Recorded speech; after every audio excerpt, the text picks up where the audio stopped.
আর কত বছর এমন করে অপেক্ষা করব? তুমি কবে আসবে? আমি কি আর বললেই চলে আসতে পারি নাকি? আমার আসতে সময় লাগবে একটু।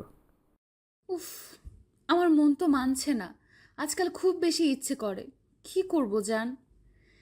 সেটা আমি জানি যে তোমার খুব বেশি ইচ্ছে করছে, কিন্তু জান, আমি তো প্রবাসে আছি।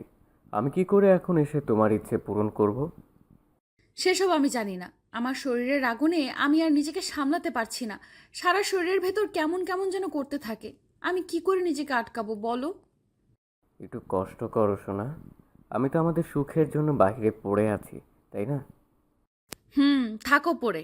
এই গুপ্তধন অন্য কেউ লুট করে ফেললে তখন আমাকে কিছু বলতে পারবে না, বলে দিচ্ছি। আহা শোনা, এমন অবুঝ হলে চলে বলো? 6 মাস পর আমি আসছি পাগলি। এমন করে 6 মাস করে করে 1 বছর কাটিয়ে দিলে আমি আর কত সহ্য করব বলতে পারো? এই জ্বালা তো আমাকে আর নিজের মাঝে। সোহানা সম্পূর্ণ কথাটা বলার আগেই সোহান ফোনটা কেটে দিল। সোহান ফোনটা কেটে দিতেই সোহানা নিজের কানের উপর থেকে অতি হতাশার সাথে ফোনটা নামিয়ে রাখল।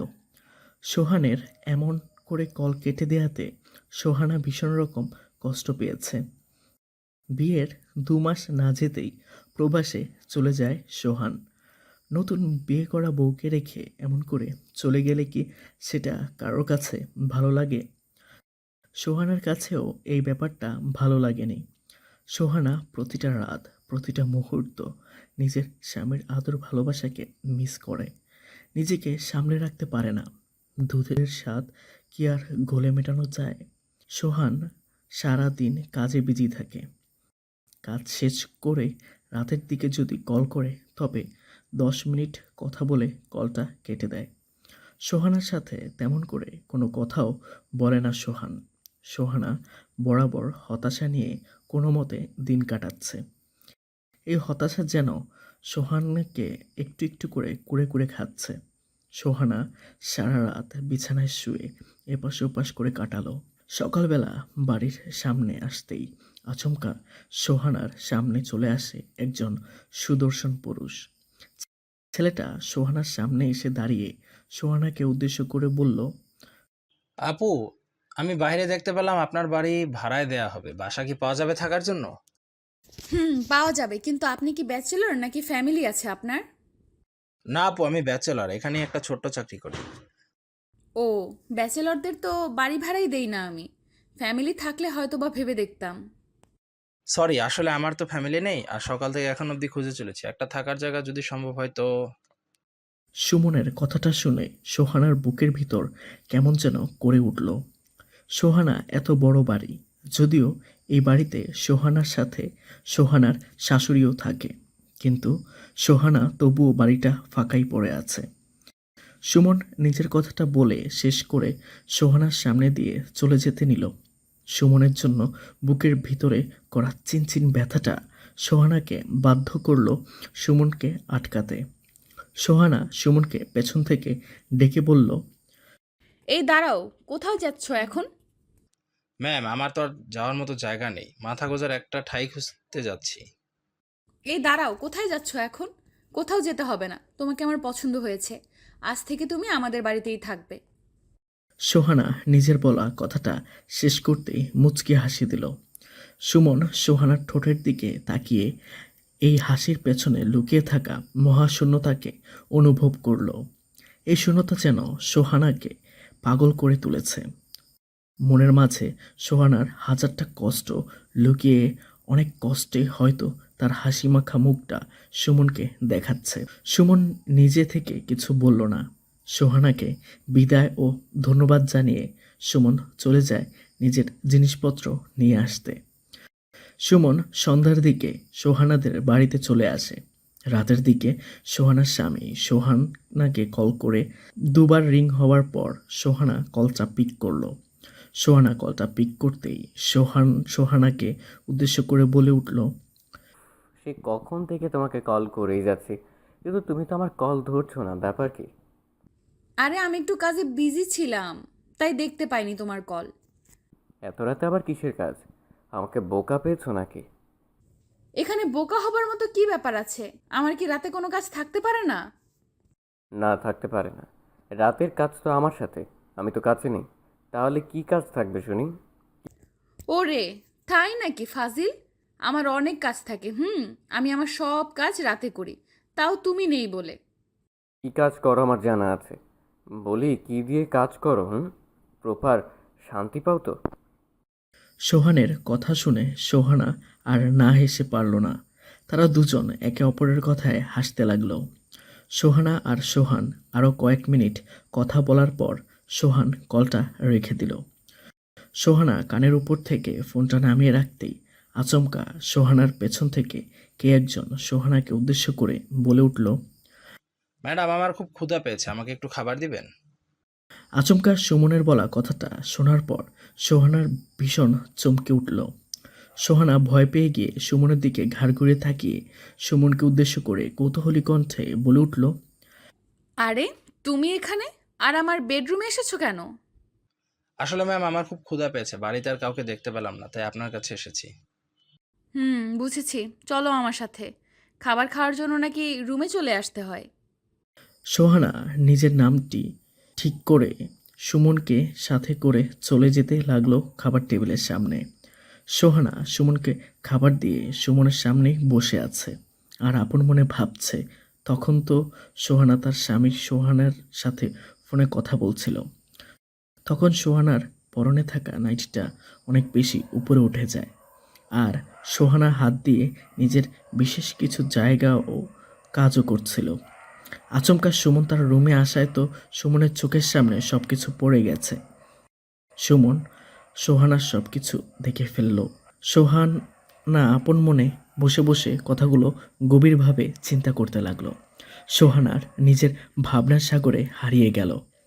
সোহানার ঘোর কাটাতে সুমনের কণ্ঠস্বর কানে আসতেই সুমন সোহানাকে উদ্দেশ্য করে বলে উঠল। একটা কথা বলবো ম্যাম, কিছু মনে করবেন না তো? আরে না, কি মনে করব? বলো না, কি কথা বলবে? আসলে ম্যাম, আপনাকে দেখে মনে হয় আপনি অনেক কষ্টে আছেন, আপনার ভিতরে অনেক ব্যথা লুকিয়ে আছে, আপনি চাইলে আমার সাথে সব কিছু শেয়ার করতে পারেন। সুমনের বলা কথাটা শুনে সোহানা নিজের মনের মধ্যেই দ্বিধাদ্বন্দ্বে পড়ে যায়। আসলে সুমনের সাথে তেমন কোনো পরিচয় সোহানার নেই। সেখানে সুমন এমন করে কথা বলছে যেন সুমনের সাথে দীর্ঘ পরিচয় আছে সোহানার। সুমনকে নিজের সকল কষ্টের কথা বলতেও চাইছে সোহানা, কিন্তু কোনো একটা বিষয় যেন সোহানাকে ভিতর থেকে আটকাচ্ছে বারংবার। সুমন সোহানাকে নীরব দেখে নিজের মাথাটা নিচু করে ফেলল। সুমন একটা দীর্ঘশ্বাস ফেলে সোহানাকে উদ্দেশ্য করে বলল। আচ্ছা ম্যাম, আপনি যখন কিছু বলতে চাইছেন না, তখন আমি আর আপনাকে জোর করব না। আরে, জোর করার কোনো বিষয় নেই। আসলে আমার মনের মাঝে তেমন কোনো কষ্ট নেই, তাই তোমাকে বলার মতো কিছু নেই। আছে, আমি আপনার চোখ দেখে বুঝতে পারছি আপনার মনের মাঝে কি আছে আর নেই। আরে না, আমি বললাম তো তোমাকে আমার মনের মাঝে কিছু নেই। আমার মনে হচ্ছে আপনি নিজেকে আড়াল রাখতে চাইছেন। সরি, ক্ষমা করবেন, আপনার পার্সোনাল বিষয় নিয়ে আমি কথা বলেছি। আরে সুমন, আচ্ছা বলছি, তোমার ভাইয়া দেশের বাইরে আছে, এই নিয়ে একটু খারাপ লাগছে। প্রতিটা স্ত্রী নিজের স্বামীকে নিজের কাছে প্রত্যাশা করে, আমিও তাই করি। এইসব নিয়ে আর কি। সোহানা এক মুহূর্তেই নিজের পার্সোনাল কথাগুলো বলে দিল সুমনকে। সুমনও এটাই প্রত্যাশা করেছে সোহানার থেকে। সুমন নিজেও চেয়েছে সোহানা তাকে সব কিছু বলে দিক। সোহানাকে প্রথম দেখেই সুমনের পছন্দ হয় ভীষণ। সোহানার কথাবার্তা, সোহানার রূপ, সব কিছু যেন সুমনকে মুগ্ধ করে ফেলেছে। সুমন সোহানার একটু কাছে এগিয়ে আসলো। সোহানা সুমনের এমন এগিয়ে আসা দেখে মুচকি একটা হাসি দিল। সোহানা সুমনের দিকে আসাটা প্রত্যাশা করে ভাবলো এই ছেলেটা এমন করে তার দিকে আচমকা এগিয়ে আসলো কেন। তবে কি সুমন সোহানার কষ্টকে লাঘব করতে চাইছে? নারীর মনের মাঝে এক অদ্ভুত শক্তি থাকে। নারীরা অনেক দূর থেকেই বুঝতে পারে কোন ছেলেটা তার দিকে কেমন চোখে তাকাচ্ছে, কোন ছেলেটা তাকে ঘিরে মনে মন স্পর্শ করেছে। এই ক্ষমতা বিধাতা প্রতিটা নারীর মাঝে দিয়ে থাকে। সুমন সোহানার দিকে আরও একটু এগিয়ে আসতেই সোহানা সুমনকে উদ্দেশ্য করে মুচকি হাসি দিয়ে বলে। আরে সুমন, এসো আমার রুমে, বসে কথা বলা যাবে। জি ম্যাম, আসছি। আপনি আমাকে আপনার বন্ধু ভেবে আমার সাথে সব কিছু শেয়ার করতে পারেন। ঠিক আছে, তা না হয় করব, কিন্তু আমার কথা হচ্ছে, আমার থেকে সব কিছু জানার ইচ্ছে কেন তোমার মনে জেগেছে? কারণ আমি আপনাকে খুব পছন্দ করি। আমি আপনার সব কষ্টকে দূর করতে চাই। আপনাকে আমি ভালোবাসা, আদর দিয়ে আপনার মনকে শান্ত করতে চাই। সেই সাথে আপনার শরীরকেও শান্ত করতে চাই। হোয়াট? এসব কি বলছো তুমি? মাথা ঠিক আছে তোমার? আমি তোমাকে এখানে আশ্রয় দিয়েছি আর তুমি কি না আমায় এসব কথা বলছো? কি কথা বলেছি? আমি জানি আপনার মনের মাঝেও ঠিক এই কথাটাই জেগেছে। আপনি আমাকে আপনার কথাটা বলতে পারছেন না। আমি সবটা বুঝতে পারি। সুমনের কথাটা শুনে সোহানা নিশ্চুপ হয়ে গেল। সোহানা একটা ঘোরের মাঝে হারিয়ে গেল। সোহানার মনের ভিতর হয়তো আদর ভালোবাসা পাওয়ার প্রবণতা আছে, কিন্তু সেটা সুমনকে দিয়ে কি করে পূর্ণ করবে সে? সোহানা যাকে জানে না, কখনো পরিচয় ছিল না, সেই লোকটার সাথে নিজের সব কিছু শেয়ার করার কথাটা ভাবতেই সোহানার সারা শরীরের লোম দাঁড়িয়ে যায়। সুমন আলতো করে সোহানার হাতের দিকে নিজের হাত এগিয়ে দিয়ে আলতো করে সোহানার হাত নিজের হাতে নিল সুমন।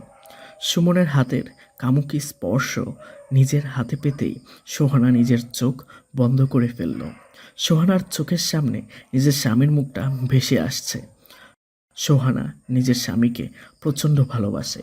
নিজের স্বামীর জায়গায় অন্য কাউকে সে প্রত্যাশা করতে পারবে না। সোহানা নিজের চোখ মেলে তাকাতেই সুমন সোহানাকে উদ্দেশ্য করে বলল, এসব ভেবে কোনো লাভ হবে না। সবকিছু ঠিক। আমাদের এই সম্পর্কের কথা কেউ জানতে পারবে না। শুধু আমরা দুজন জানবো। সুমন, আমার হাতটা ছেড়ে দাও। আমি এসব কখনো করতে পারবো না। পারবে না কেন? এখানে কোনো ভুল নেই। আমাকে একটা সুযোগ দাও। তোমার মন থেকে তোমার স্বামীর নামটা মুছে দেবো আমি। সুমন নিজের কথাটা বলতে বলতে সোহানার দিকে এগিয়ে আসতে লাগলো। সোহানা ভেবে পাচ্ছে না এখন তার কি করা উচিত। একদিকে সোহানার শরীরের ক্ষুধা সোহানকে নীরব থাকতে দিচ্ছে না, অন্যদিকে নিজের স্বামীকে কোনোভাবে ঠকাতে চাইছে না সে। সোহানা অনেক কিছু চিন্তা করে নিজে আপন মনে। সুম- সুমন সোহানার ভাবনাকে বেশি সময় স্থায়ী হতে দিল না। সুমন ধীরে ধীরে নিজের ঠোঁট জোড়া সোহানার দিকে এগিয়ে নিয়ে যেতে লাগলো। সুমন আর সোহানার ঠোঁট জোড়া ছুঁই ছুঁই অবস্থায় আসতেই সোহানা সুমনকে অবাক করে দিল। সুমন কল্পনাও করতে পারেনি যে সোহানা এমন কিছু করতে পারে। সোহানা ধুম করে সুমনের সামনে থেকে উঠে দাঁড়িয়ে পড়ল। সুমন অবাক হয়ে সোহানার সামনে উঠে দাঁড়ালো। সুমন সোহানার সামনে দাঁড়াতেই সোহানা দুম করে সজোরে একটা থাপ্পড় বসিয়ে দিল সুমনের গালে। সুমন থাপ্পড় খেয়ে মাথাটা নিচু করে ফেলল। নিজের গালের উপর হাত রেখে সুমন নিজের গালের উপর হাত রেখে দাঁড়িয়ে আছে। সোহানা সুমনকে উদ্দেশ্য করে ভীষণ কর্কশ কণ্ঠে বলে উঠল, আমি এতক্ষণ তোমাকে সহ্য করেছি, তার মানে এই না যে আমি আমার স্বামীকে ঠকাবো। তুমি এক্ষুনি আমার বাড়ি থেকে বেরিয়ে যাবে, অন্যথায় আমি বিকল্প ব্যবস্থা নিব। ম্যাম, আপনি তো আপনার কথা ভেবেই এসব বলেছি। তা না হলে তো বলতাম। তোমাকে আমি যেটা বলেছি সেটা করো, আর একটাও কথা আমি শুনতে চাই না। লিভ নাও। কিন্তু আমি তো। আমার কথা কানে যায়নি? বলেছি তোমাকে এক্ষুনি এই বাড়ি থেকে বেরিয়ে যাবে তুমি। এখন মানে এখনই। সোহানার ছাড়ি খেয়ে সুমন আর প্রতি উত্তর করল না। সোহানার করা এমন আচরণে স্পষ্ট হয়ে যায় সোহানের প্রতি সোহানার হৃদয়ের মাঝে থাকা পবিত্র ভালোবাসা কতটা শক্ত। রাতেই সুমন বাড়ি ছেড়ে চলে যায়। সুমন চলে যাবার পর সোহানা রুমের দরজা লক করে নিজের রুমে আসতেই কলিং বেলটা বেজে উঠল। সোহানা আচমকা নিজের দরজা খুলে দিতেই দেখতে পেল সোহানকে। সোহানাকে সারপ্রাইজ দিতে চলে এসেছে। সোহানা অবাক হয়ে গিয়ে সোহানকে উদ্দেশ্য করে বলল, তুমি এত রাতে আমাকে তো বললে না আসছো তুমি? তোমাকে বললে কি আর সারপ্রাইজ থাকতো নাকি? ফাজিল, আমি তোমার কাছে চলে এসেছি, আর মন মানছিল না। পাগল একটা। আমাকে একটু জড়িয়ে ধরো তো, শান্তি দাও তোমার বুকে। সোহানা কথাটা বলতেই সোহান নিজের স্ত্রীকে নিজের বুকে টেনে নিল। সোহানা নিজের স্বামীর বুকে মাথা রেখে শান্তির নিঃশ্বাস নিল। ভালোবাসা এমন একটা জিনিস যেটা সকল কিছুর ঊর্ধ্বে থাকে। সোহানা চাইলেই নিজেকে নষ্ট করতে পারত, সোহানাকে ঠকাতে পারত, তবে সোহানা সেটা করেনি। একজন আদর্শ স্ত্রীর পরিচয় হলো তার নিজের চরিত্রের উপর। সোহান আর সোহানার ভালোবাসা সবসময় এমনই থাকুক। হ্যালো বন্ধুরা, আমি প্রিয়াঙ্কা। আশা করি সবাই অনেক ভালো আছেন। তো সবাইকে কিছু কথা বলতে আসলাম।